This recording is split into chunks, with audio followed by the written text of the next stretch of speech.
Chapter 3: Hillview Mansion. First Meeting. The Hillview Mansion was alive with people, particularly the elite. Luxurious dresses shimmered under the chandeliers, jewelry sparkled like constellations, and laughter echoed through the ancient halls. Despite its long history, the mansion carried classic elegance, restored to perfection. As Nova liked to point out, it wasn't in bad condition at all, just polished enough to host the night's spectacle. Clusters of guests whispered among themselves, their voices weaving gossip into the air. "Why are we even here for this launch?" one murmured. "RosieBloom's last attempt was a disaster," another replied. The words floated like daggers. Poor launching, a series of missteps, drama disguised as adventure. It felt as though nothing was truly aligned, yet everyone had come, some for curiosity, some for the thrill of the next spectacle. And of course, the media was everywhere, cameras flashing, eager to turn tonight into tomorrow's headline. From the corner of the Grand Hall, Nova and Eira watched the crowd pour into Hillview Mansion. The air shimmered with luxury, gowns, jewels, and whispers weaving together like threads of a tapestry. Nova stood radiant in her passion flower-inspired dress, every detail echoing the identity of RosieBloom Cosmetics. She carried herself with the unmistakable aura of a founder, proud of the venue she had chosen for this launch. The restored mansion, with its ancient charm and polished grandeur, felt like the perfect stage for her vision. Beside her, Eira glowed in a baby-pink bodycon dress, faint glitter catching the light and adding a subtle brilliance to the evening. She looked at the crowd with quiet pride, knowing how much work had gone into reaching this moment. Her calm elegance balanced Nova's restless energy, the two of them standing together as partners, best friends, survivors in the unpredictable world of business. Nova lifted a glass of champagne with pride, her smile radiant as guests approached to offer their regards. She turned to Eira, eyes gleaming with playful triumph. Eira tilted her head back, eyes scanning the ornate ceiling. For a moment she searched for cracks, half expecting the mansion's ancient bones to betray them. But finding none, she let out a quiet breath and smirked. "I'm still in shock. You threw a party in a mansion that creaks louder than my anxiety." Nova laughed, swirling her champagne with theatrical pride. "Exactly. And yet, no collapse, no ghosts, just beauty, bold lips, and buzz." Eira shook her head, amused, her glittering dress catching the light as she turned back to the crowd. The tension of the whispers melted into something lighter, two friends standing tall, their humor softening the weight of the night. Nova's eyes swept across the glittering crowd, her champagne glass catching the light. Suddenly, she spotted someone familiar and leaned toward Eira with a sly grin. The press showed up. Influencers are drooling. Even that rude editor from Glam Week is here. Eira followed her gaze, noting the editor's sharp suit and sharper expression. Eira smiled now and said, "RosieBloom's officially real now." Nova now agrees and raises her champagne. "Not just real. We're about to dominate the shelf. Cheers to us, babe." Eira lifted her glass to cheer back, her smile soft and steady. But their happiness didn't last long. From across the hall, a figure approached, the one person they hadn't asked to come near them. She had already noticed their laughter, their champagne, their proud faces, and her eyes, narrow and calculating, carried a sourness that seemed to drain the sparkle from the room. She wore a neon green gown that clashed boldly against the mansion's classic elegance, her blonde hair gleaming under the chandeliers. Every step she took felt deliberate, as though she had already decided to toss a stone into the water, disturbing the calm surface of RosieBloom's celebration. Nova's smile faltered just slightly, while Eira's glittering composure held firm. The night had been theirs until now. Rivera Lux swept into their corner with the same overconfidence she always carried, her neon gown practically glowing against the mansion's classic backdrop. The founder of Glam Week had noticed the cheers, the champagne, the proud faces, and decided it was her moment to intrude. Since Nova herself had extended the invitation, Rivera clearly thought this was the perfect stage for one of her punchlines. She stopped in front of them, her smile sharp and her tone dripping with theatrics. "Well, well, if it isn't RosieBloom's rising stars." Nova stiffened at the voice behind her, turning to face Rivera. Eira, already braced, prepared herself for another round of rivalry. Nova set her champagne glass down with deliberate grace. "I was wondering what perfume that ego wore." Rivera's smirk deepened. "You've got quite the crowd, but buzz fades, formulas do not." This time, Eira stepped forward, her voice calm but cutting. "Then maybe you should have focused on your formula instead of your followers." Rivera blinked, surprised that Eira, not Nova, had delivered the sharper blow. Her smile faltered. "We'll see which name survives the winter shelves." Feeling the sting, Rivera pulled out her phone, glanced at her reflection, and walked away, her neon gown trailing like a retreating flame.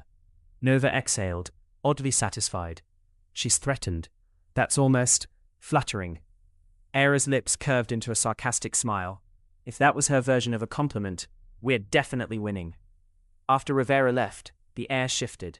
A hush fell across the hall as a tall man entered, flanked by two companions. The moment his foot touched the marble floor, every head turned. Eira, who had never been swayed by grand entrances before, felt something different this time. An inexplicable pull toward him. He wore a long red coat that flowed behind him like a banner, each step deliberate, echoing against the polished stone. On his chest, a brooch gleamed with a luxurious emblem. Whether carved into the coat or pinned as a crest, no one could quite tell. The crowd parted instinctively, whispers rising like smoke. His presence wasn't loud, but it was commanding, so much so that even the chandeliers seemed to dim in acknowledgement. Eira's heart skipped, her calm composure shaken for the first time that evening. She thought, this man walks as if he owns the mansion itself. Nova's eyes widened. "Wait, is that Valmont?" Eira turned, startled. "You invited him?" Nova gave a half smile. "Technically, I invited every VC in the city. Didn't think the Vampire of Wall Street would actually show."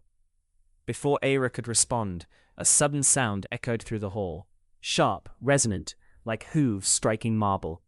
The room froze, every conversation silenced. Aidan stepped forward, his voice smooth and deliberate. "Miss Green, Miss Snow, an impressive turnout." Nova straightened immediately. "Mr. Valmont, welcome to Hillview. We weren't sure you'd come." "Neither was I," Aidan replied, his gaze sweeping the room. "But the branding and the venue caught my attention." Eira couldn't tear her eyes away from him, yet she noticed the two figures flanking him, standing with the stillness of sentinels, though their tailored elegance spoke of boardrooms, not battlefields. The woman's gaze carried the weight of diplomacy. The man's posture radiated quiet authority. Their purpose here was unclear, but unmistakably deliberate. Aidan caught Eira's lingering glance. His lips curved faintly. "Miss Snow, you seem more interested in my work." Eira broke her gaze from his companions, meeting his eyes instead. "Indeed, Mr. Valmont, your business profiles are fascinating." Marcus, standing just behind Aidan, bristled at the exchange, his stance tightening. He stepped forward, but Aidan raised a hand, halting him. With measured grace, Aidan drew a card from his coat and extended it to Eira. "Here, Miss Snow," he said, his voice low but resonant. "My business card. If you ever need assistance, feel free to contact me." Eira accepted the card, her fingers brushing against the crisp edge, but she didn't look at it. Not yet. Aidan's eyes lingered on her for a moment longer, as though weighing something unseen, before he turned and began to walk down the hall. His stride was unhurried, yet every step seemed to draw the room's attention, pulling gazes toward him like gravity itself. Eira's composure faltered again. "Why does his presence unsettle me?" she thought, watching as guests seemed to lean into his orbit, charmed without realizing it. Charming, cold, too observant for comfort. Something about him felt off, like déjà vu wrapped in a stranger's skin, a familiarity she couldn't place, but couldn't ignore. Two men approached Aidan, who was savoring a glass of champagne with deliberate ease. Nearby, Marcus and Hera were already weaving through conversations, gathering fragments of intelligence that might benefit the consortium. One corporate executive leaned in, voice casual but calculated. This event's more alive than I expected. Aidan didn't bother to respond. He knew the type, drawn to proximity, hoping his silence might elevate their own words. The second executive tried another angle. RosieBloom might actually disrupt mid-tier skincare. Still, no reaction. Aidan's expression remained unreadable, his gaze fixed somewhere beyond them. The two exchanged a glance, realizing they needed something sharper to pierce his indifference. "And Valmont showing up," one said, lowering his voice. "That's a headline." The other added quickly, "Is Ryan here too? You two don't usually appear without each other." That made Aidan pause mid-step. His hand tightened slightly around the stem of his glass, the faintest crack in his composure. "He had other plans," Aidan said at last, his tone clipped. The executives nodded, wisely dropping the subject. But Eira, watching from across the room, caught the shift. He seemed visibly unsettled, though he masked it well. "Not that I asked, or care," she told herself. "Except I do, which is annoying." From the balcony strings above the hall, Eira found herself gazing down. She couldn't recall when she had drifted there, only that after meeting Aidan, her thoughts had become scattered, restless. Now she watched him speaking with those executives, her eyes tracing every movement, every turn of his head, as though trying to decipher a code hidden in his gestures. Nova approached quietly, her presence almost unnoticed, until she stopped beside Eira. She didn't speak at first, sensing the depth of Eira's distraction. Then, in a voice soft but piercing, she murmured, "You losing something? Or someone?" The words jolted Eira, pulling her back from her reverie. She turned sharply, breath catching, and met Nova's gaze. Nova's eyes searched hers, steady and unflinching, as if peeling back layers she had tried to keep hidden. Eira inhaled slowly, forcing composure. "Nova, no, just getting some air." But even as she said it, Eira's eyes flickered back toward the hall, betraying the truth she refused to name. Nova arched a brow, lips curling into a sly grin. "Sure, air with great cheekbones and a mysterious aura." Eira groaned softly. "Stop. I just thought I saw someone familiar." Nova tilted her head, unimpressed. "Girl, it's nothing when you're scanning the room like a detective." "You're projecting. I'm observing," Eira countered, though her tone betrayed amusement. Nova stepped closer, gently turning Eira toward the hall. Her smirk widened when it became obvious who Eira's gaze had been fixed on. Observing tall, broody from the corner of your eye." Eira couldn't help it. She giggled at Nova's delivery, the tension breaking for a moment. "I knew it," Nova declared triumphantly. "You are looking, and now I'm invested." Eira took a breath, clasping Nova's hands with sudden seriousness. "It's not what you're thinking." Nova leaned in, refusing to let go. "Eira, I've never seen you stare this long at anyone." Eira hesitated, then nodded. "You're right, but when we last read that Valmont business profile, don't you feel suspicious?" "It's just that suspicion making me watch him." Nova's expression softened, conceding. "It is suspicious, but Eira, this is our product launch. We should be preparing the speech." Eira's eyes widened in realization. "Nova, I completely forgot. I mustn't distract you. You've been waiting for this moment so long. I need to stand with you." Nova smiled warmly. "I know, Eira. You're always with me." Then, with a playful flourish, she placed her hands on her waist and declared proudly, "It's time for the show." Eira laughed, nodding in agreement. "Yes, let's steal the spotlight."